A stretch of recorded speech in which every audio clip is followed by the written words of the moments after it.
Welcome to a seat at the table where there is real talk on real situations from real people. This is your girl, Jaquel Jones, and I'm also your host. Let's get into it, y'all.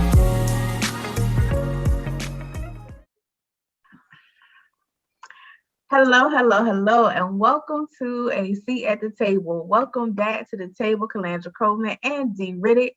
Y'all say hello to the good people out there. What up, Hello, good people? hello. How y'all doing? I tell you, it is an interesting day in the neighborhood. And when I say the neighborhood, I mean this country that we are talking about. And today we're going to focus on news, media, and murder. How about that for a tagline? Interesting. Mm, Media and murder. mm. Because that's what we're dealing with, right? That's what it is. Sound like a Where gangster black rap people are song. getting murdered. Yes. Hmm. News, media, and murder. And as much as we, it's one thing to come on and try to bring some light to this situation.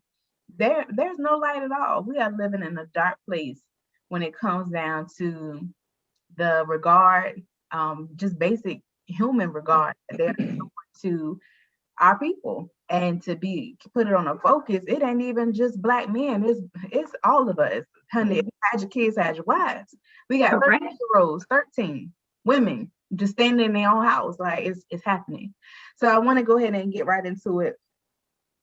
Recently, we all know the story of Dewan Wright and being mistakenly shot accidentally. That's the word they used. It was an accident. Clearly, it was an accident. Let's talk about it. Accident, no accident. What did it look Uh, like? I'm going to say allegedly an accident. Uh, because when you're looking at the news media and all of the outlets, you hear that the taser is on your non-dominant side. So if you know you didn't pull from your non-dominant side, then how is it an accident? When you're hollering taser, taser, taser, and you're holding the alleged taser in your hand Call it what it is. You're for holding at a gun in your hand. correct for at least 10 seconds, you know that this is not a taser. You are a 26-year veteran. You know the difference between a taser and a gun. I am new to guns and I know the difference between me holding my gun and my taser. That it's just very frustrating. It's frustrating, it's disheartening. Sometimes I can't even put it into words. Like it's so frustrating. I agree. Hmm. I agree. Yeah, completely. And I'm sitting here right now while we're doing this, and I'm looking out the bay window in my house because my 18-year-old son is out driving. And every time he leaves, I say, the rules. And it's not rules of driving, it's rules of surviving.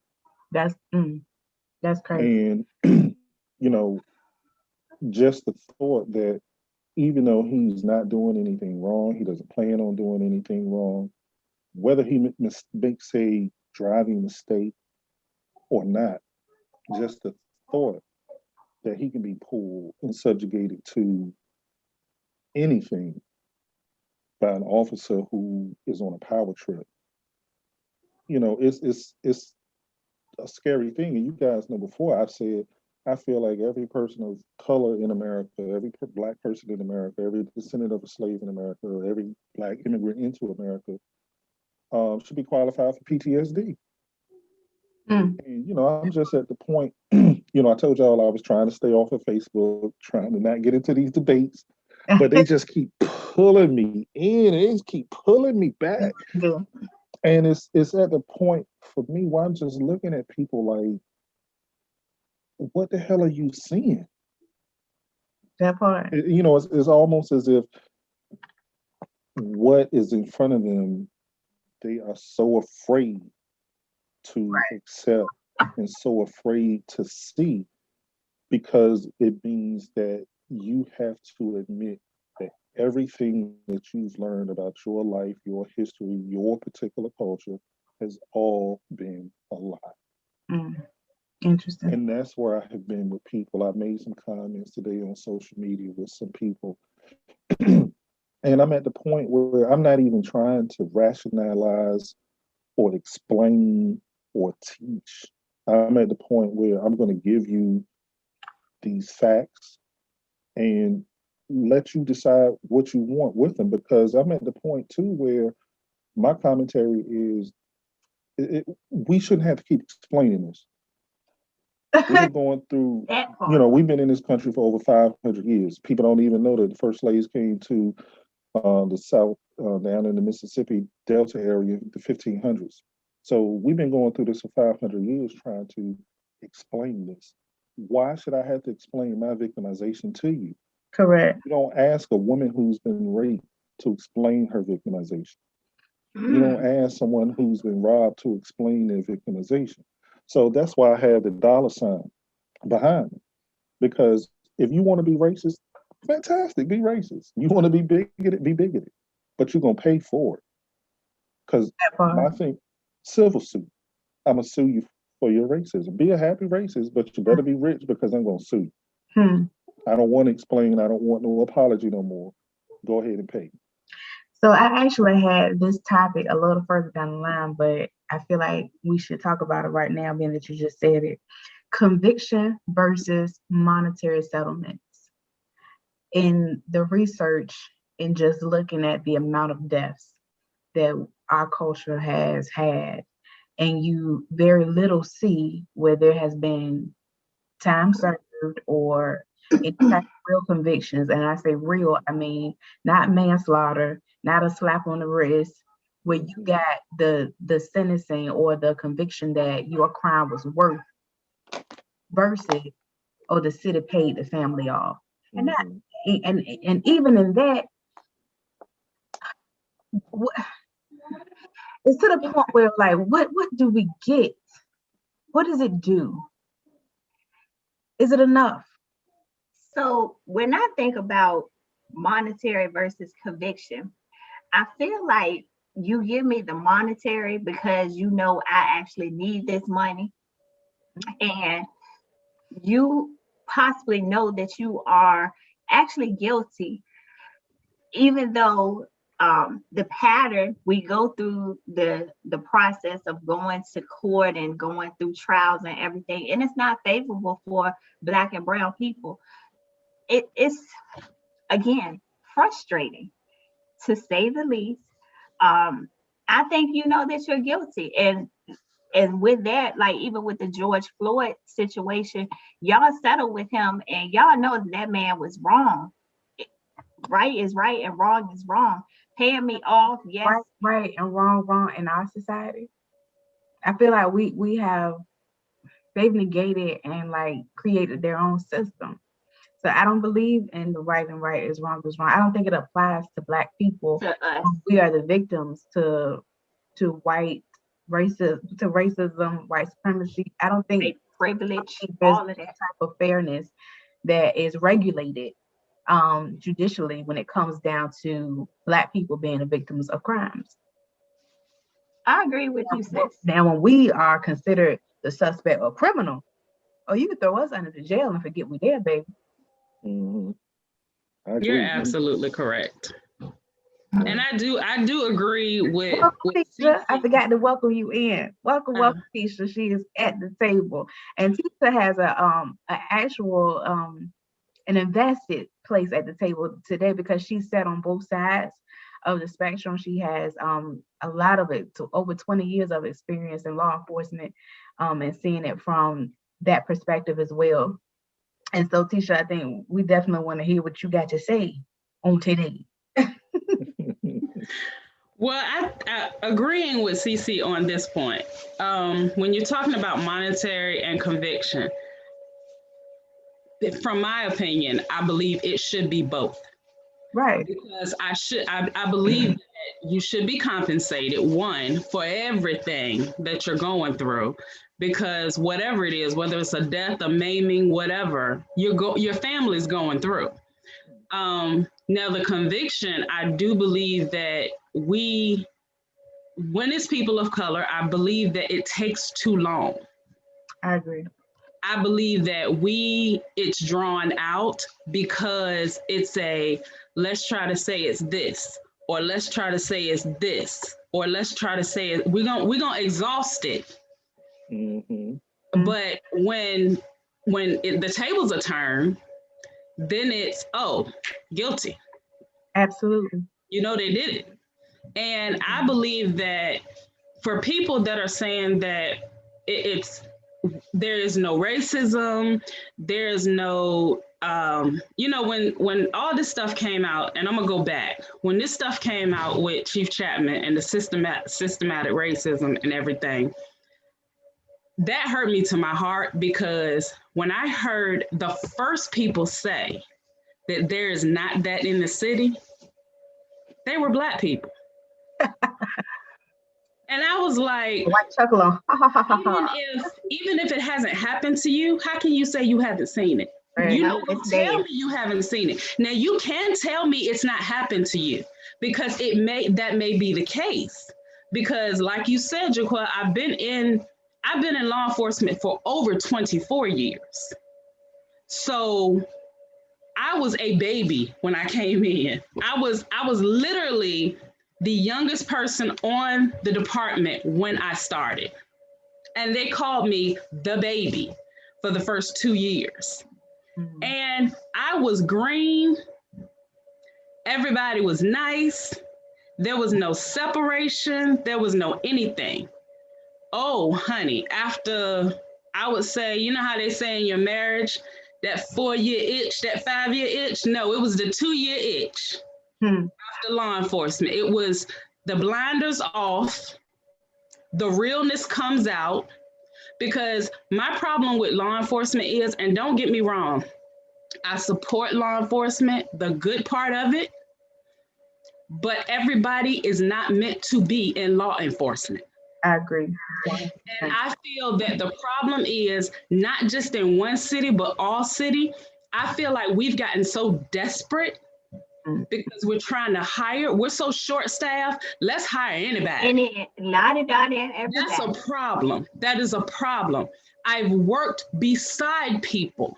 Now, on my personal journey, I have battled and I have spoken on mental health, been through it myself, so I can see it. And when you see people you work with that going through and nobody's acknowledging it, it's a problem. Because if you manage these people, you should see this. If you can't see it, you don't need to be managing anybody. Mm-hmm. And a lot of this is not stuff that you have to take a test to see it, or how all of you in your personal family, how if you have a niece or a nephew and something's wrong, you don't have to be a doctor to tell something is wrong. It doesn't mean you know what's wrong. You just know that there's a problem. So I feel like the issue is, in all of these departments, people are going, you know what, they're doing their job. They're doing their job. So I'm not gonna say nothing. I'm not gonna rock the boat. I'm not gonna put them on leave. I'm not gonna fire them. And believe me, right now, I know that everybody needs a job, but you are putting other people at risk when you just allow people to keep a job because you need the body. And that's what we are right now.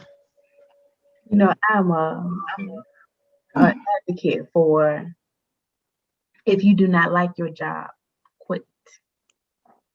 Now, I understand that everybody, has to have income, or for the most of us with good common sense, we know that we need an income to be successful, or just, to survive in a sense. However, on all levels, and I mean everything from the drive-through at Chick-fil-A all the way up into the President of the United States. Amen. If this is not something that you are vested in, meaning something that you can find value in, and while you're doing it to make a real difference, then you should not be here. When I came into education, I started as a clerk in the main office. And it takes me back to a quote by Dr. King. If you are a street sweeper, be the best. You know what I'm saying? You can be the best at it. because this doesn't have to be your end all be all. And this is a message that's definitely to my kings, because it's hard for y'all. I trust me, it's hard for all of us, but it does not have to stop it where you're at. You get what I'm saying? And so that's a part of how we change the mindset and the culture. But my thing is, a lot of these people, and I linked it to education, because I feel like it's the same way with teachers. You need them so bad, you're just gonna hire the first one out of the school. You don't care about their investment in education. You don't care about what they feel about the kids, what they feel about school climate and culture. You just bring them on in and stick them with content and expect them to be great. Mm-hmm. But you're not going to get the results that you want in any of those situations, because they're not trained properly. Like you said, their heart's not there. They're there to get that paycheck. And if you're there to get a paycheck. Right. And that's, you two good points. The training aspect. And it seems like there's a dichotomy with teachers and police officers, but the training aspect is very similar, because like you said, CC, you get these teachers, they don't get the proper training, they don't get enough time with training, and then they're thrown right into a classroom. Police officers in the United States, the amount of time that you get for training is the least amount of time in probably the entire world. And I don't understand that when you hold people's lives in your hands, for teachers and law enforcement. We are here to educate and build the future. And you guys are there to protect and serve, to make sure we can get them there. But how does that work when, one, you will pay $3 million in a lawsuit for them killing one of these kids, but you won't put the money into the training to make sure there's the difference between a freaking taser and a gun? And I'm gonna say it again to you, sis, because 26 years, babe, you know the difference. And for you to stand there with that gun in your hand, when you stood there yelling, taser, taser, you can't feel, baby, you shouldn't be in law enforcement. And you move your co-worker out of the way. But let me say this too. And like you said, Jaquel, I've seen both sides and I know both sides. And I'm gonna say this. I'm gonna come from you. You know, I'm your devil's advocate. Come on. So let me come to you from mental health and law enforcement. One, and I'm not giving her an excuse. Let me start by saying this. We don't know what her day was like. How many times have you throughout your day been like, I'm gonna do this, I'm gonna do this, I'm gonna do this? You do something and you know you're doing that, but that's not what you're doing. If you're having an off day, and I said this to one of my supervisors when I was in the department. I said to him, I said, you know what? We should just have a mental health day where if I call you and I say, I'm not feeling it today, I don't have to get a doctor's note. I don't have to get a what's wrong. It could be I'm not there. She could have not been there that day. And you know what she should have did? She needed to be home. But she needed to say that, right? So now that's no excuse for you. And see, this is the problem that we're getting to. After the fact, we're throwing all these excuses for people. Oh, well, maybe she didn't know the difference. Maybe she had a bad day. Her excuse for having a bad day should have been before she got on the street. That part. Now is not the time to be saying, I had a bad day that day. Now is not the time to be saying, I forgot which one or I made a mistake. Because I tell you what, if I walked out of here right now and I accidentally shot somebody and I said, it was a mistake, I'm going to jail. You're going to have a consequence for jail. That. You understand me? You're to jail. I don't care how many times. They would have me arraigned tomorrow. And tomorrow, do you understand me? No oops. After somebody's life is gone. That's what I'm saying. Like you can have a bad day, you can have all of that. But I think our problem is the reason why we're out in the streets protesting and tearing stuff up is because we're not telling you not to do whatever to protect yourself, because obviously they're afraid, we're afraid too. But treat us if I were you afraid of in that moment. What was she afraid of? You had the situation. Now, mind you, I have never been in law enforcement. Let's put that out there. However, and I thank God for the body cams. What exactly were you afraid of? And if you take it, all the way to it, he wasn't even driving the car at the moment, so he wasn't charging you with his bodily force. He wasn't charging you with the vehicular force. He wasn't doing anything in that moment except for trying to get away, which is illegal at the time, because if I'm not mistaken, I think it was said that he had a warrant. But even with that, what type of force was he bringing towards you that you would have to negate the two officers that you have with you and automatically pull for a taser? You're Now, right. I agree with you because now I haven't worked in law enforcement. I had some family who's worked, local law enforcement, even up to federal law enforcement. My career started in Portsmouth at the Pines Residential Treatment Center, and that was in '96.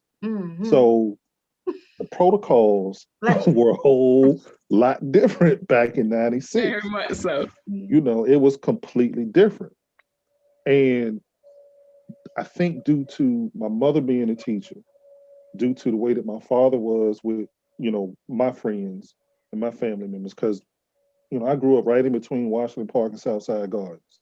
So I was not immune. We represent it. Go ahead. Yeah, SSG. But I was not immune to any of the things that went on in those communities, in those two different housing projects. But I think the way that I saw my mother and my father negotiate and navigate how they trained me and my brother and my sister and raised us into, and how they accepted my friends and dealt with my friends who were in the streets. And I got some friends who were in the streets, SKREETS. So when I got to the Pines, I knew that some of the things I saw were not right. I knew that some of the things I saw were too extreme.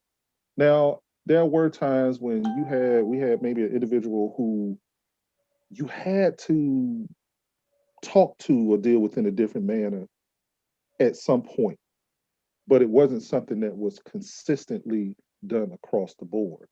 And when it occurred, if I was charge staff, I made sure that we understood, we went back to this kid and talked to this kid and developed an understanding with this kid of what just happened.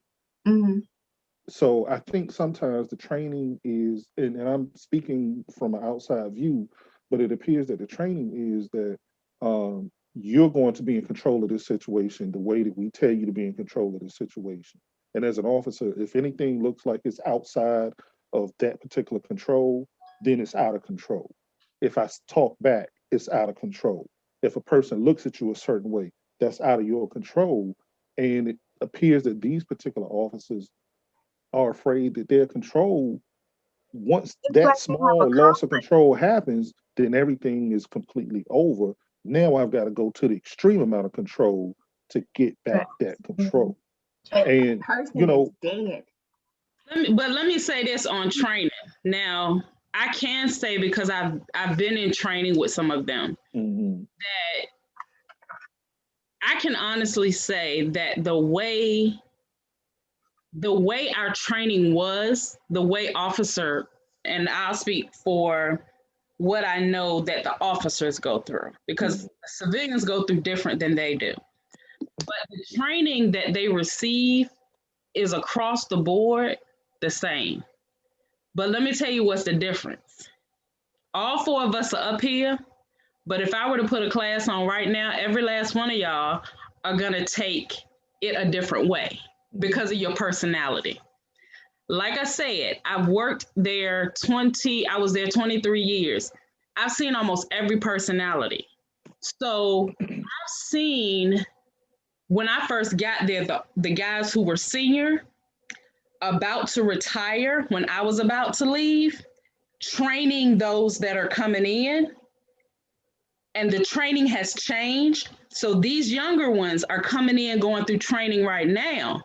But when they're released from their training, they go to the training officer who has been trained like 10, 12 years ago.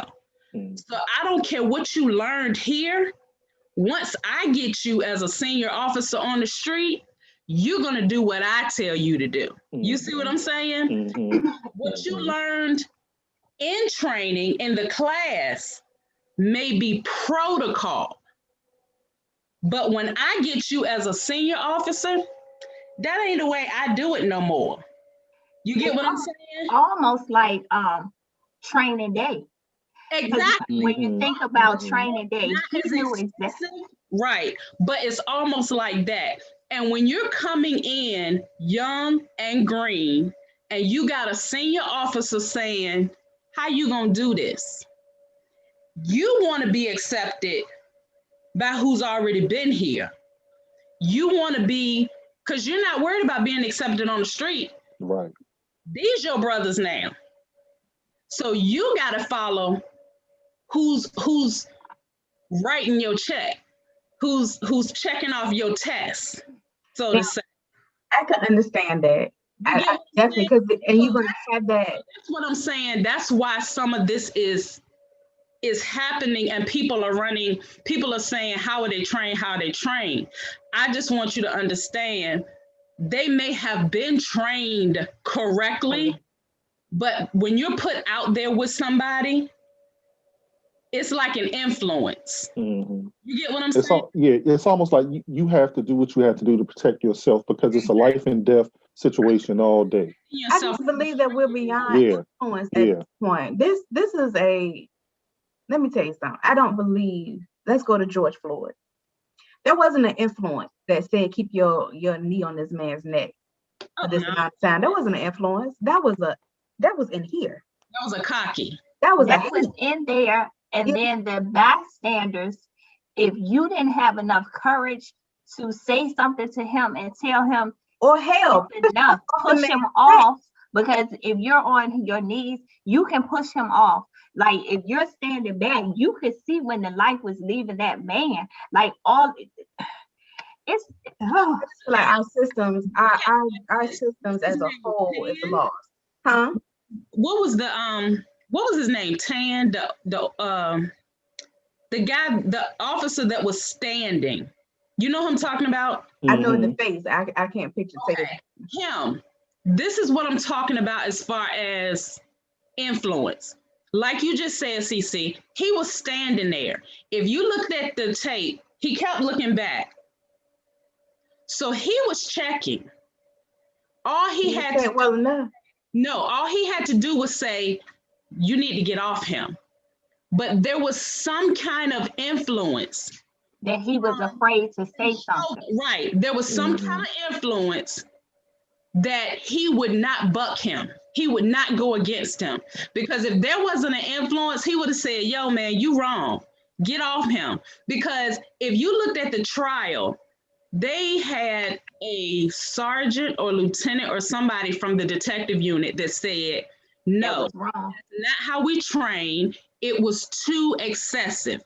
If he was out there and he didn't say something, now he would definitely be wrong, because you can't come in a courtroom afterwards and say that. So I don't think he was out there, but I think the dispatch had called him, because when she saw the video or whatever, and she said she thought that it had froze. Yeah, because he was just did you hear what she said? And she said, I don't know if I'm snitching. And that bothered me, because my thing is, if you saw something that bothered you, that ain't snitching. It's not.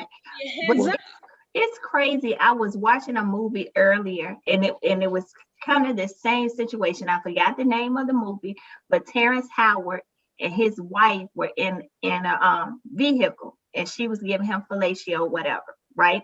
So the cops pulled him. Crash. Yes. So you know what I'm talking about. And that young officer, he felt something was wrong. He didn't say anything to the dude that was pretty much training him, but he went to the superior. The superior tells him, well, I was the one that brought him through. So that would mean that I was the one that, so he basically was telling him, no, you can't say anything, because that's going to come back on me that I didn't catch this. But something has to give, because we cannot keep having these, whatever your cause, and innocent Black and brown people dying and nothing is said, or they don't have any consequences. And my thing is, and I think it's all of us saying, I'm not saying that you're not supposed to give me consequences as a Black woman, but if this white woman over here does the same thing that I do, give her the same consequences too. You can't say we're equal under the law if we're not equal under the law, and you can't keep pushing people and think they're not going to do anything. They're going to get fed up. So don't think this don't matter. We do matter.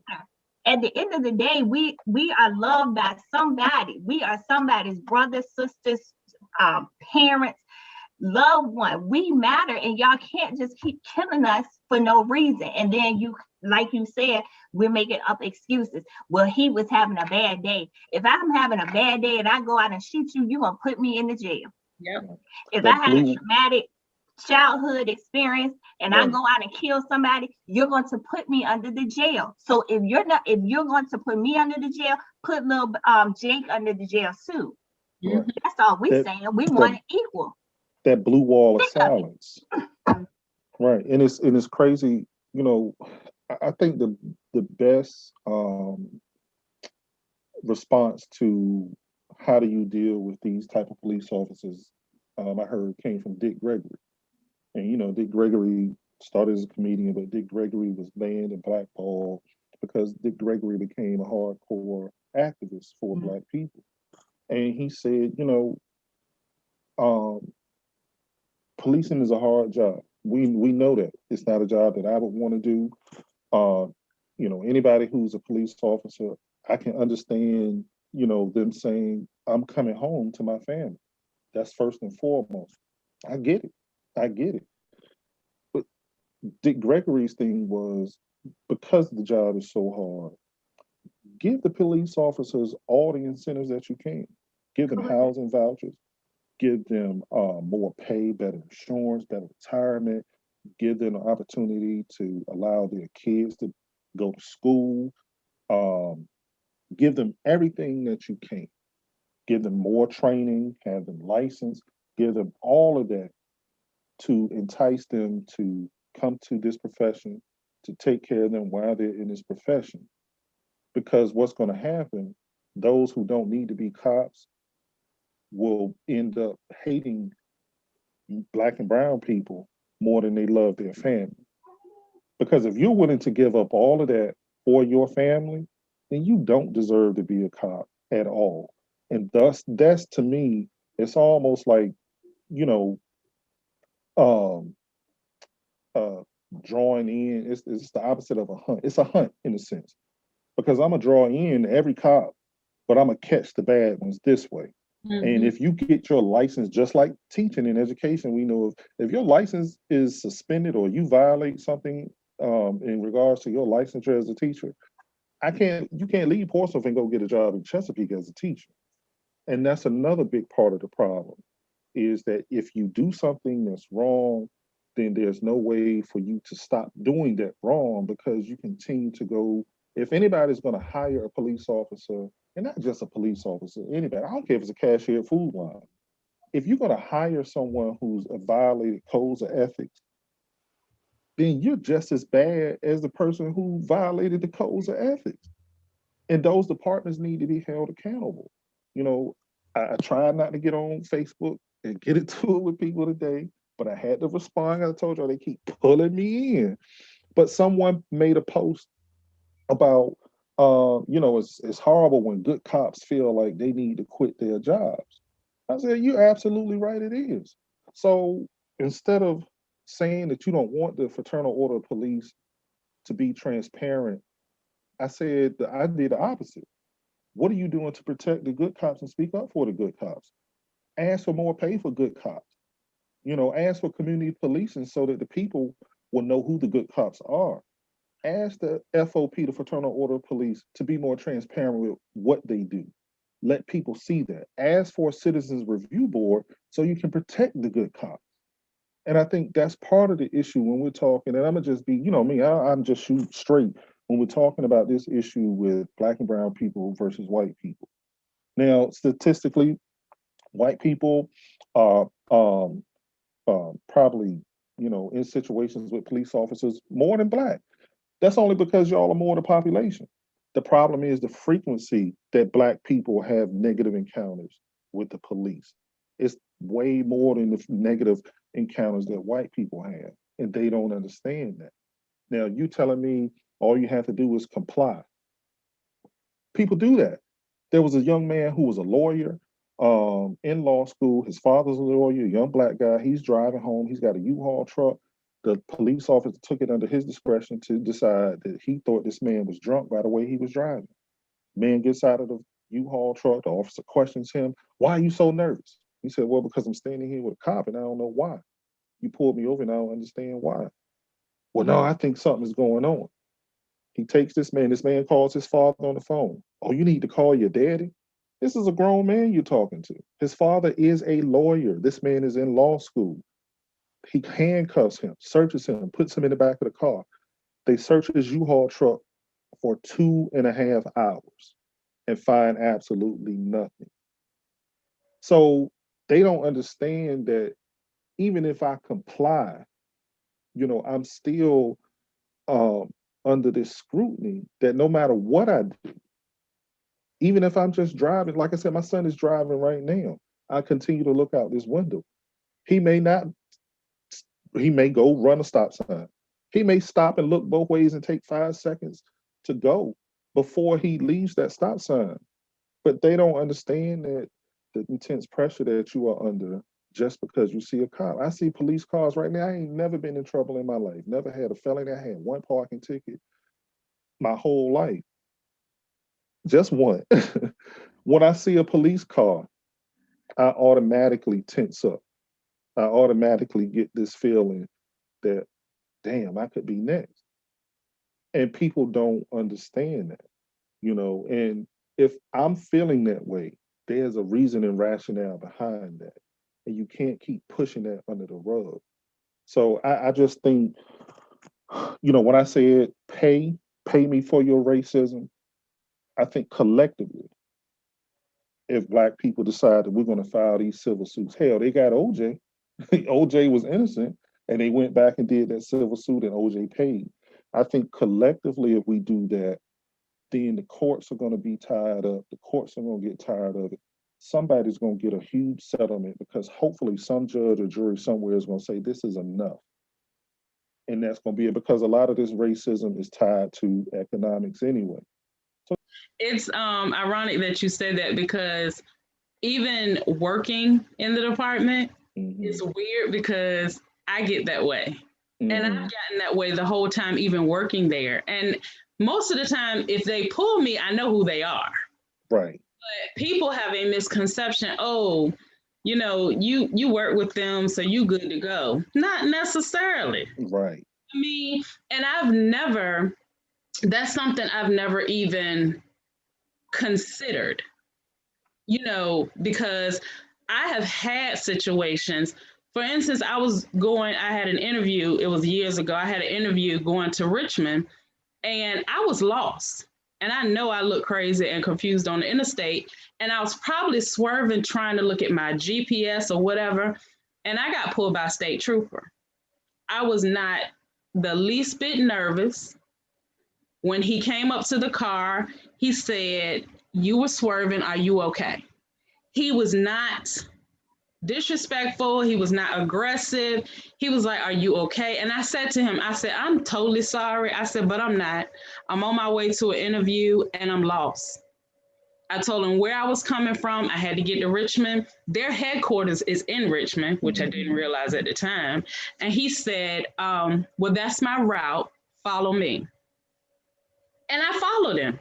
He pointed out the window when I had to get off the exit. That was it. Even now, when I pass a state trooper, I don't get nervous. But when I pass a blue and white, a black and white, I tense up now, even now. And I have gotten pulled in the city, even before I left the department, figured out that I might have known who it was, and was still sitting there sweating because there's no guarantee. One, being a civilian, anybody that has ever worked in law enforcement knows you do not matter as a civilian. That was one reason why I had to go. But I had my car broken into, and called on my way to work, called the police. The officer that showed up at my house, I've seen him before. He's seen me. He was totally professional, but rude. Why am I here? Well, first of all, if dispatch sent you, you know why you're here. Mm-hmm. I told him where the car was, and I know what you're supposed to do as an officer because I worked there.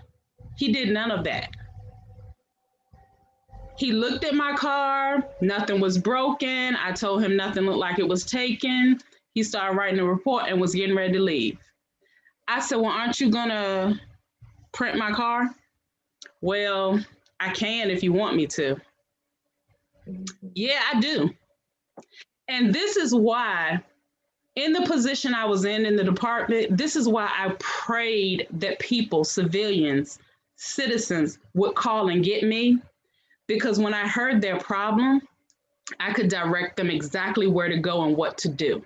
The problem with citizens, us, is we don't follow through, and we know, with no disrespect to anybody, we want to protest, we want to yell, we want to do this, but we don't want to follow what we need to do.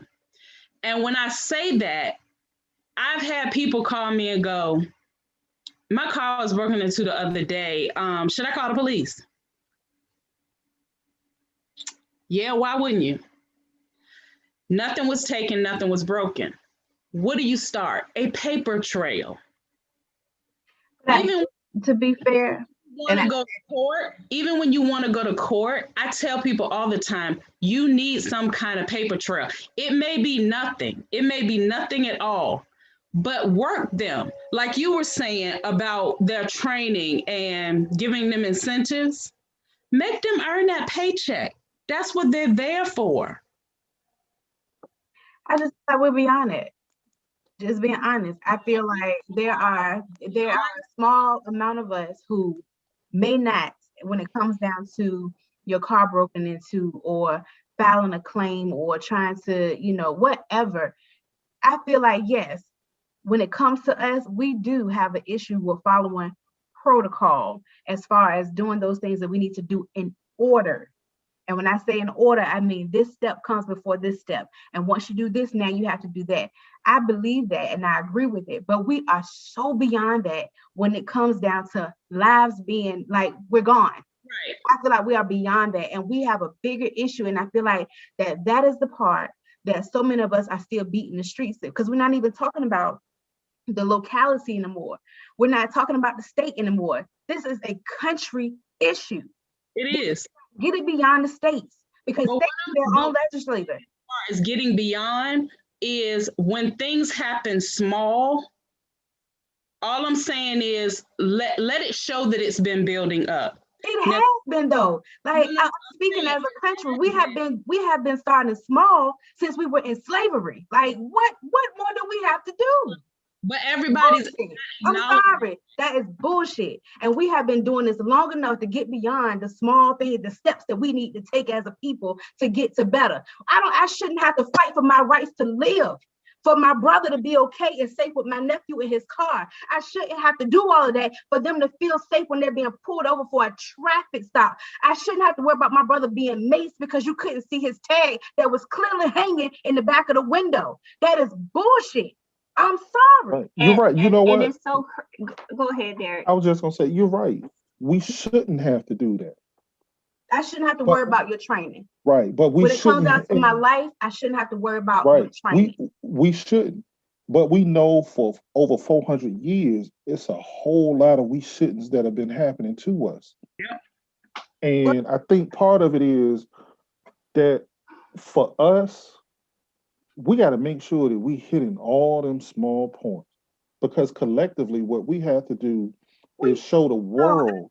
Now think about hitting those small points. We are still being forgotten. It doesn't matter what we do. We have Right. done it Now right. think, We have done it wrong. right, We served the ball. We have right, struck the ball. We have right, thrown the ball every which way, but we can. right. It's Now, still killing us. now think about this for me. Okay, let's go back for a second to the civil rights movement. Civil rights movement didn't take hold in America. The problem is that we're showing this to the same people that are oppressing us and don't give a damn about us. The civil rights movement in America didn't explode, it didn't take off until that march across the bridge when they beat the hell out of those people and those women and it was broadcast to the world. So I think what we have to do is we have to put our evidence together and present our case to the world. Brother Malcolm wanted to go to the UN and have the UN take out charges on the United States of America because he knew that America, if I'm beating the hell out of you, I ain't gonna want to look at the bruises that I'm giving you. The bruises I'm giving you don't matter because I gave them to you. Mm-hmm. And I think, I'd say it before and I say it all the time. I think what happened with George Floyd, what happened with this pandemic, it put us in the apex of a new civil rights era for Black people because the world was able to see it. What happens when something happens and Black Twitter jumps on it? Oh, Black Twitter gets on it. And now the world is able to see that. And what we're going to have to do, in my opinion, we can't keep asking for the change. We got to go to somebody else and say, do you see what's going on? I never understood when people used to talk about, like I used to watch A Different World, and they were talking about divesting from South Africa and doing all of that. I understand now because as a world view, America is going to be in a rough place. With this pandemic that hit, America has been put on the forefront. Even Putin said to the Biden, he said, you're talking about Russia, but your country is known for slavery. So I think what we have to do, even though it seemed like it ain't going nowhere, even though we get frustrated as hell about it, even though we know we've been doing it the right way, we got to still file them reports. We got to still follow through. We got to call that newspaper. We got to blast them on the internet. We got to put them on social media. We still got to protest. We still got to go out and march. We got to do all those things, in my opinion, collectively. Mm-hmm. Because if I don't have this evidence to say this is what the hell you've been doing, all I'm doing is sitting up here protesting, marching, and making noise to some people. So what I'm learning through this social media thing, for example, right after the young man was killed by this lady cop, a few days after that, right in Minnesota, there was a white dude in a pickup truck, 61 years old, I saw that. tried to run over the police officers, Mm-hmm. banging his truck into the police officers and all of that. Police officer standing on the side of his truck. The man took off. There's another cop right there with a gun. The officer standing on the truck got a gun. You could have They say easily he's still hopped alive. down and you could have killed this man with no problem. He's still alive, right? Yeah, he's still That's what I'm alive. saying. Mugshot ain't Come no on, beat. because we This talk He about ain't it beat here. up or he ain't nothing on his Did mugshot the white picture. people follow the protocol? Huh? So I guess it was a difference between white people following protocol and us following protocol because they follow protocol. Their people lived through the incidents. Oh We yeah. follow the protocol. We put it on social media. We file the papers. We go global. We have all these activists in place. We follow all the protocols. We're still dying. I agree. And that's, But I I think what think we have that's to what's do, so frustrating. right, and we still have to follow our protocols, even though we know we're still dying. We know it's not changing because at some point we got to say, look, it's right here. We put it all out in front of you. What more do you want? Something tangible. Something tangible.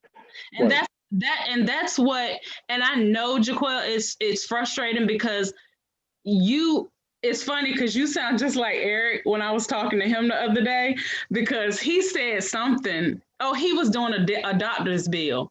And I handle most of the bills. They come out bill pay. You know how some people do.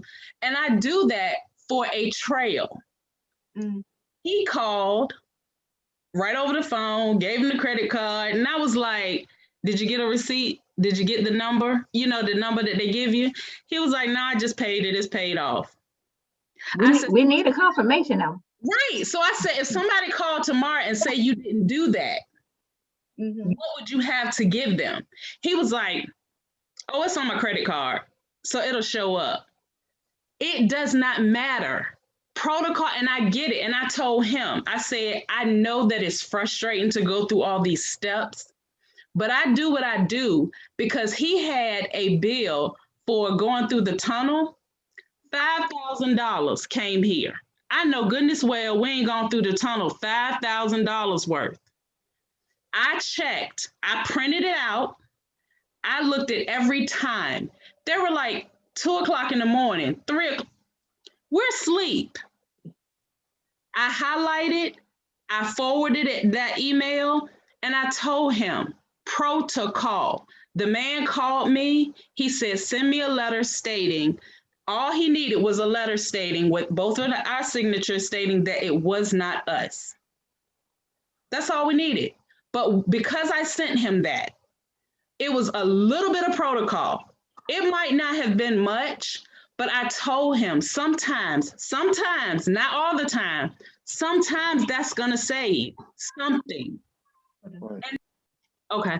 When I heard the chief say that he was not owed an apology, I was like, of anything, you can't apologize? He's not owed that. Now you just on one hand you just said that your officers did not do what they should have done, but he does not get an apology. Mm-hmm. So you admitted on one hand that they did not do what they were supposed to do, but I'm not going to apologize for that. How does that work? So from the perspective of following, it's hard for me because it's like I feel like on so many levels we do, and ensuring that we continue to make the change, because again, I agree with you that change has to start from the bottom up when it comes down to our country and how our systems and judicially how things are built, because they're not built to really protect every person, although we have all of these amendments that say that. You get what I'm saying? Every state has its own legislator. So I'm with you. And I encourage everybody to continue to do your part, because everybody's part is not going to be social media. Your part might be filling out the paperwork. So yes, and I hope I did not make anybody believe that I'm telling you not to follow the paperwork or the protocol. It's just frustrating because I feel like on so many levels and so many times, how long do we have to continue the protocol? Because they don't follow the protocol. Right. Then Right. even, and I'm gonna go back and switch out. Was your protocol the gun? Oh, I forgot. You thought it was your taser. Moving on. I ain't gonna say it no more. And But you're right. But you know, let me say this to you, Jaquel, because you said this earlier, and that's what I wanted to respond to you when you said how long do we have to do it if they don't do it?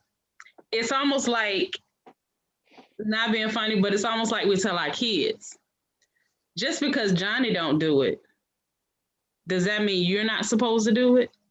It's kind of like you said, and I know it's frustrating, but when people were calling the department, and that was the hard thing for me, because I would get people that would feel just like you, and it would call and say, well, and they would call me in my department and say, well, this officer did this, this, this, and this. And I said, well, ma'am, you need to call IA, Internal Affairs.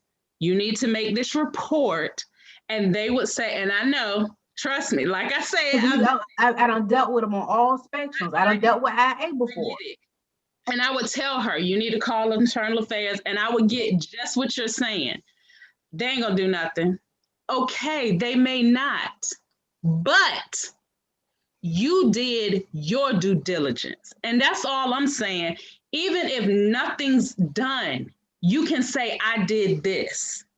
And I know that might be frustrating because you're saying, well, why am I gonna do this if they ain't gonna do nothing?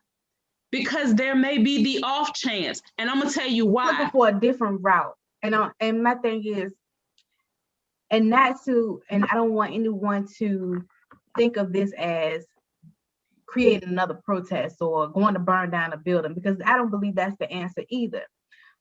But I think it goes along with some of the things that Derek said is what is going to be our system in dealing with these things now? Because the way that we've been dealing with them has not worked. So imagine, I'm not saying break any laws. I'm not saying go and beat somebody. I'm not saying go pull out your weapon and say it was a BB gun. I'm not saying do any of that.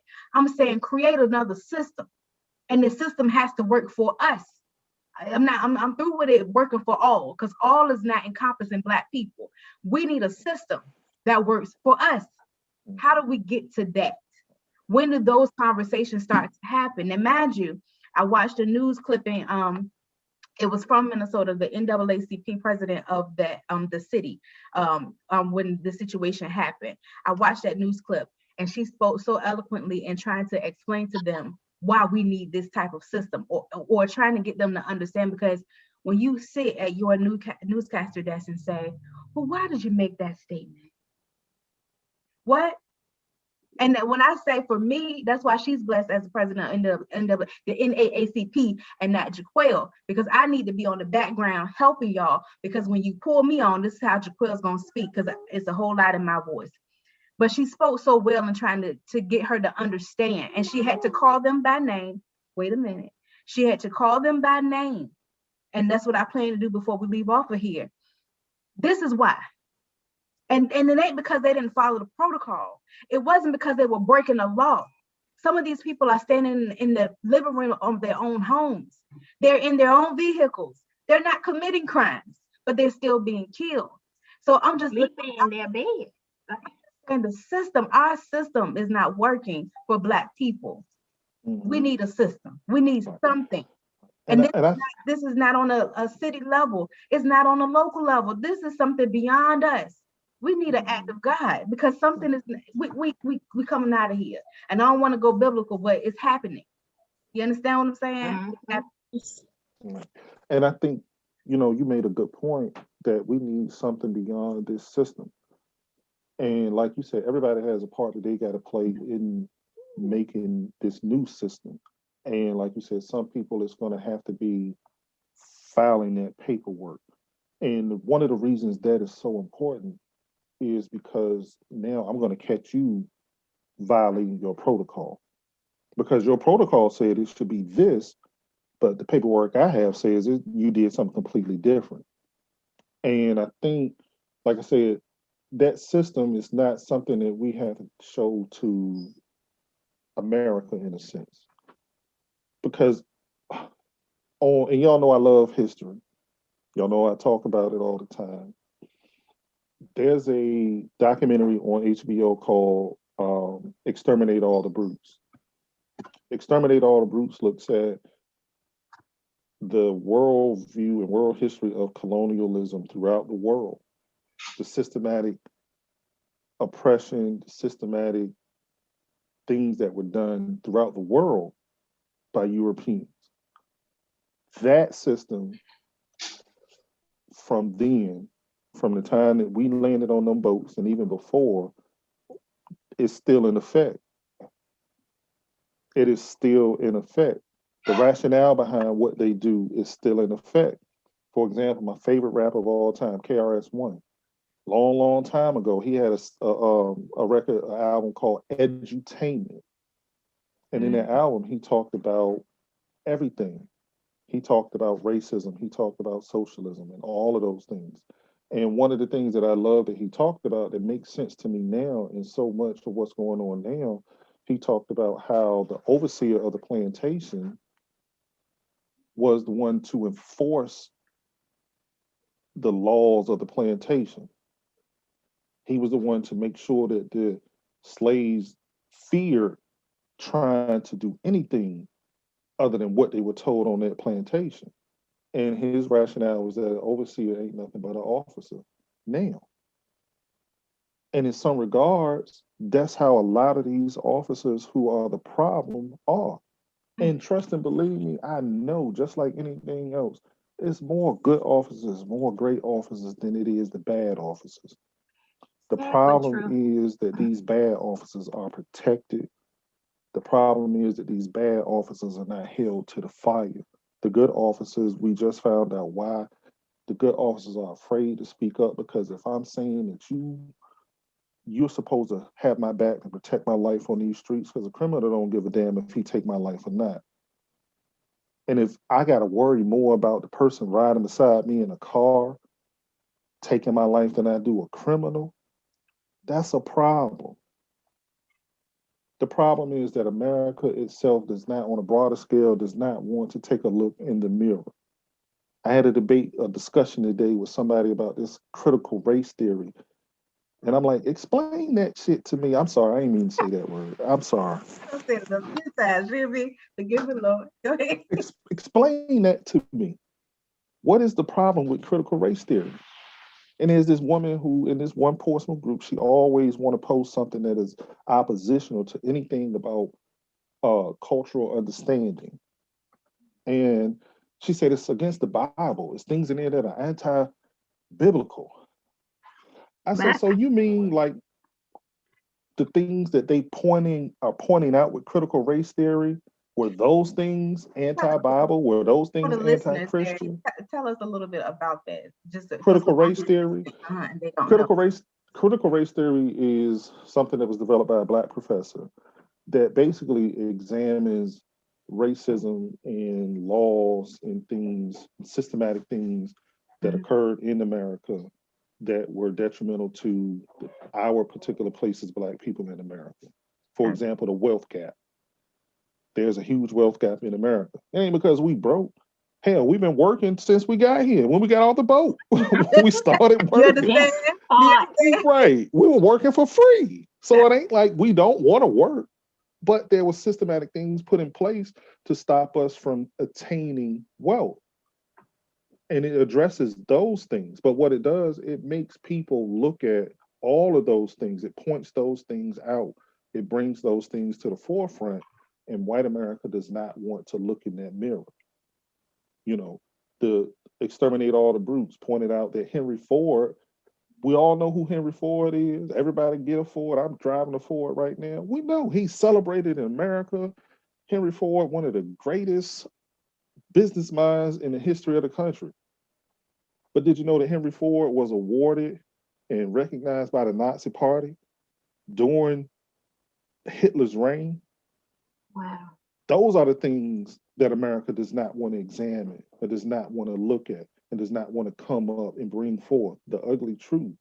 And those are part of the problems as to why we still are in the position we're in as Black people, because they don't want to examine their own truth. And I can't keep living in fear, because you fear that now you got to admit y'all was on some bull. Mm. And And it's crazy that, and because it's a lot, to me, it's a lot deeper than just what we see on the surface. And if we don't, pull them to the fire, because I call them to the front all the time. Come on up here and let's have a conversation about this. Let's talk. But when I talk, I try to give them facts, and they run and they hide. And that's the same thing that's going on with this policing in America right now, is that they want to run and they want to hide. They don't want to look bad. My grandfather said that desegregation was the worst thing that happened to Black people. I agree. And I'm looking at it now like, damn, just leave us alone. Yeah. Booker T. Washington, a lot of Black people don't like Booker T. Washington, but if you examine and study Booker T. Washington, he said the same thing. Leave us alone. We'll vote for who you want. We don't even have to vote. That was his thing. Just leave us alone. So to me, it's a lot more that needs to be examined. And it's not on us, it's on them. I can see that. Yes. And it's on them, but they need to, we feel that they need to examine it, but they know exactly what was done. Mm-hmm. And I feel like a lot of times, how your ancestors treated us, and we're paying for them treating them bad. Right. It's almost like, and I always say, if we rose up together, then y'all should be afraid. Then at that point, you should be very afraid. Right. But right now, we're not even coming together as a people, except for when some type of injustice has happened and you want to riot. That's not changing anything. We need to unite as a people. And it's not even that we're coming to beat the hell out of y'all. We're just going to be at a better place, and we will be all right in spite of you all. Mm-hmm. So I feel like y'all penalizing us for what the hell y'all did to our ancestors. Right. And that's why I put this black dollar sign up today, because one of the biggest factors in racism is economic. And like you said, see, if we collectively move, if we collectively say, you know what, I'm taking you to court, you're going to pay for what you did. Because they don't want to be out of that money. And we need to start doing that. Money. You see how the major league and the basketball, they're starting to hit them. So now y'all going to start listening, because we're hitting you in them pockets. Right. Because if you're not going to listen to me on a level of humanity, that's a problem in itself. Yes. But I'm going to speak your language. And if you want to talk money, let's talk money. You can be, like I said, you can be racist as hell. Is that getting into the defunding the police? And in defunding, how does that affect Black communities? To me, my understanding of defunding the police is that you're not going to decrease the benefits that a police officer gets. You're not going to decrease their salary. What you're going to do is stop them from being militarized. Militarized meaning that you don't see a tank driving down Effingham Street. The hell we need a tank in Portsmouth for? Now I understand you want to protect your officers, but a damn tank? Are you serious? This is what the pictures. But you know, I think it's not even it's not even a tank riding down the street in Portsmouth. I had to picture it. Like, even if we have a tank in Portsmouth, fine. But when are we using it? Right. Bingo.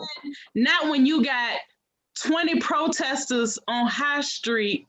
You need to bring the tank out for that? Right. It's what they, and I can say this, it's what they use the money for. Now, like you said, defunding the police, when I first heard it, at first I was like, okay, what exactly are you defunding? You know, where exactly are you talking about taking the money from? Now, if you're talking about defunding all this extra stuff that we don't need, then fine. All these trips to Florida for training that we can get here, fine. That's what we need to be defunding. Because when everybody says defund the police, I think people get the mindset of, oh, we don't need a police department. We're not going to have a police department, and that's not That's not it. Right. What you do need to do, going back to when we were talking about training and who's being hired, I said this before, which of course they don't listen to me, I'm a civilian, but I feel like when people are hired, the training that you get, and I don't know about teachers or how often you have to research and how that works, but with police officers, when you're trained in the beginning, all that, the months that you go through training, that's it. You get maybe every 2 years, every year, you might go to a class here, go to a class here. No, I used to tell them that same academy you went through, I feel like every 4 to 5 years, you need to go back through the academy because the world has changed in 4 to 5 years. So the same thing you were trained then has changed.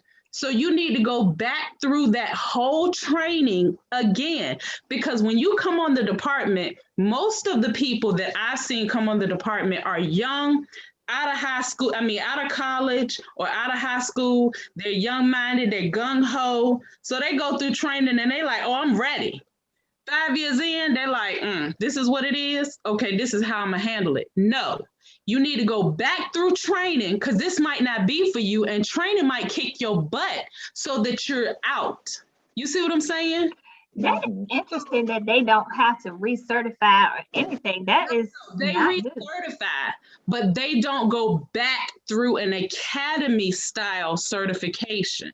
They take a class here, a class, you get what I'm saying? A class like that to get certifications, to recertify what they did in the academy. But I feel like if they go, it's almost like going back through boot camp. If you go back through that camp, you might feel like, you know what, this ain't for me. But if you don't have to redo what you did when you first got there, you're like, oh, this is a piece of cake. I'm gonna tweak this to the way it can fit me. And that's not good. Now, defunding, yes, if you taking out all these brand new cars, take home. Wow. Because we do need to defund. I get why certain sergeants or certain units have some take-home cars, because when things happen and people have to come from home, I get that. But everybody don't need a take-home car. Mm-hmm. Well, all right, good people. As you see, this is an ongoing conversation, an ongoing situation. We definitely just need to come on and do a part 2.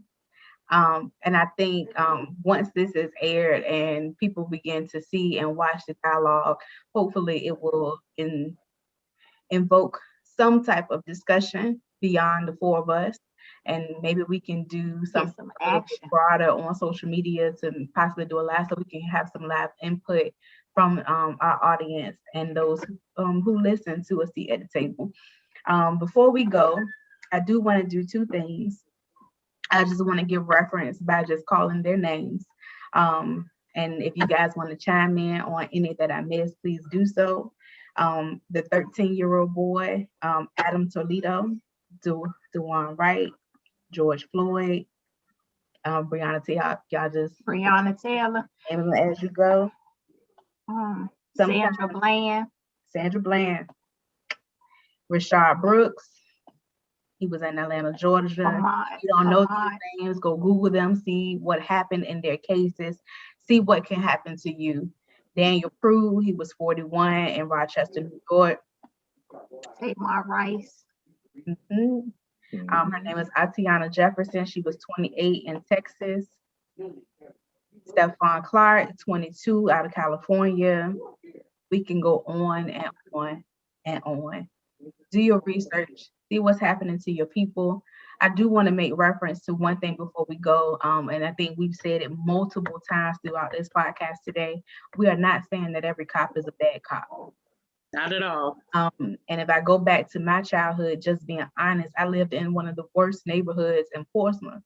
But in that neighborhood, I saw for myself cops that would stand and talk to the same person that they knew was dealing drugs in the corner to try to get them to go another way. The same cops who knew what was going on, who came to the youth activities, that came out to the game and actually participated and got to know the community so that they could make a real difference in that same community. I'm not saying that every cop is a bad cop, but I am gonna say that every cop that shows their hand at being a bad cop needs to be held accountable. Period. And when I say accountable, I mean in the same way that you will hold someone who was Black accountable for that same action. Period. I thank y'all for the dialogue. D. Riddick, our historian. I have to find an appropriate name for you. It's something grand though. It's coming. Tisha, your insight and coming from the law enforcement side and just giving your perspective on what you've seen and what you learned and how you taught going through your years in law enforcement is invaluable. So I thank you. Cece, you have been an educator for years, so you've seen how it's affected communities. You've taught in the gutter to raise stars. So again, I thank all of y'all. And I really think we're gonna have to do a part 2 because I had to stop the dialogue. We in over an hour. So I just, before you go on, you thanking us, I want to thank you for your vision for this. it's a platform, it's necessary. When you say real people talking about real things, a lot of times you see the our superstars that have their podcast, but I think this, if we can get this out to the masses, this is what D Riddick is talking about. So then you have people like, oh, they were talking about this. So now it's more people saying, okay, what can we do to fix this? So we're gonna keep on pressing. If I'll keep coming to the table. I don't mind. I know that's I don't mind because it's like we're having real conversations and the passion is there. So thank you for your vision. Thank you. I appreciate that. Mhm. All right, y'all. This wraps up a seat at the table. I hope that something that we've said has inspired or will invoke some type of discussion or further dialogue when it comes to our society and what we're dealing with as a people. If you want to be at the table, if you want to have a deeper dialogue, please send us the email at fruitfulambition@gmail.com and we will get you at the table. But until then, next time, y'all.